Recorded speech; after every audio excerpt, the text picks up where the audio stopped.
भोजपुरी लोकगीत गायक सुजीत छैला आप लोग के बीच में एक देवी गीत का प्रस्तुति बा। आशा ना बल्कि विश्वास बा कि आप लोग के प्यार दुलार जरूर मिली। कैसे? आ जाए माई बेटवा के सुनी के पुकार,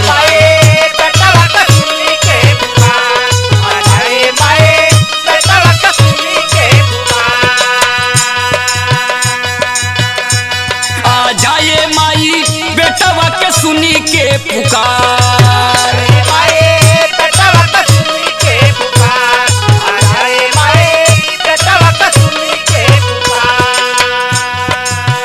रौरी सरनिया में नैया बाला गए, रौरी सरनिया में नैया बाला गए, रौरी सरनिया में नैया बाला गए,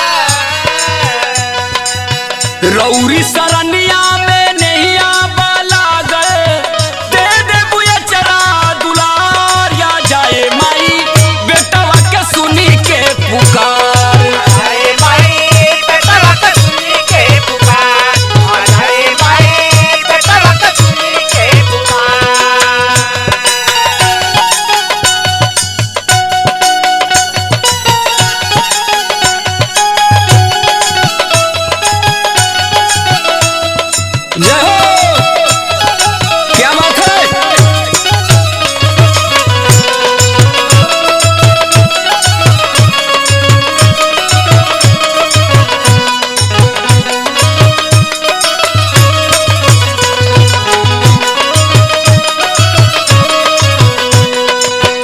माई के रूप अनेक बा लेकिन शक्ति एक बा।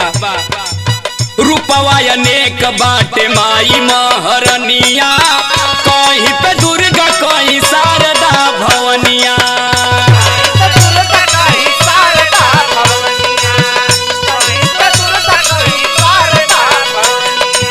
रूपवा अनेक बाटे माई महरनिया, कहीं पे दुर्गा कहीं शारदा भवनिया। असरा के दिया जलाई बार बार, हम के नदिया विसार या जाए माई बेटवा के सुनी के पुकार,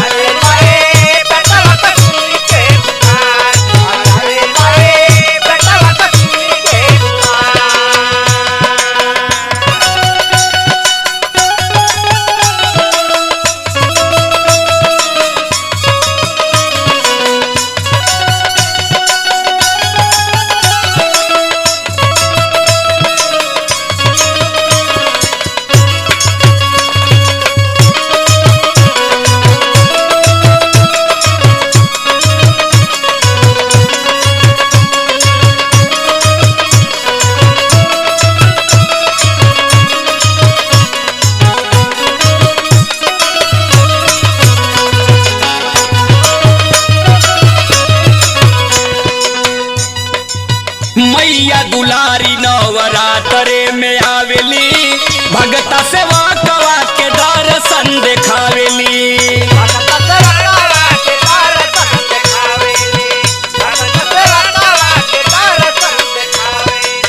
मैया दुलारी नवरात्रे में आवेली, भगता सेवा कवा के दर्शन देखावेली।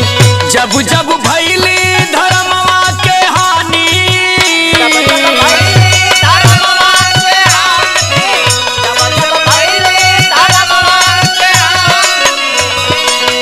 जब जब भैले धर्मवा के हानि, ले ले बड़ू अवतार या जाए माई बेटवा के सुनी के पुकार, बेटवा के सुनी के पुकार, बेटवा के सुनी के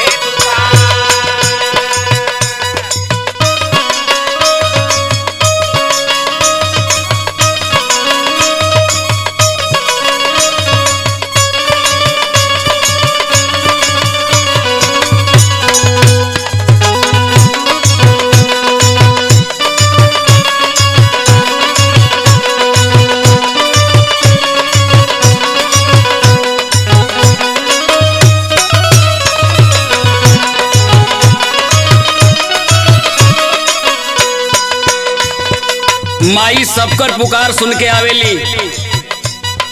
आज ये लाल के भी पुकार सुन के आवे के बाद कैसे 10 के पुकार सुनी नंगी पाँव धावेली अचरा ओढ़ा के मैया खूबे दुलरावेली